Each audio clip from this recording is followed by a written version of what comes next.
খাওয়া দাওয়া দিবা না?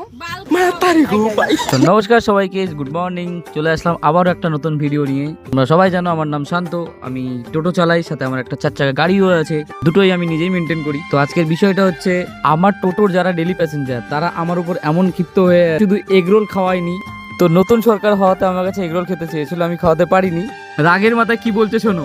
তোমাদের 5,000 টাকা করে বাড়লো, সে বিষয়ে কিছু কাকিমা বলছি, খাওয়া দাওয়া দিবা না? ডেলি সকাল সকাল বেরোয় ফোন করবে, আয় কি আয়, তারপর সোজা বাড়ি থেকে যা তুলে আনতে হবে। বাড়ি থেকে যা তুলে আনবো, কালকে 5,000 টাকা যে বেতন বাড়ছে সেটা খাওয়া দাওয়া চাইলাম। কি ভাষা দেখছো, কি ভাষা। আসলে রাগ করার কারণটা হচ্ছে, আমি কখন কোথায় থাকি ঠিক নাই। বলেছি খাওয়াবো, কিন্তু খাওয়াতে পারিনি। রাগটা খুব সুন্দরভাবে আমার উপর ঝাড়লো। খদ্দের লক্ষ্মী দোকানদার যখন পেঁচা, রাগ ঝাড়তে পারে, কোনো অসুবিধা নেই। আজকে আপাতত এইটুকুই।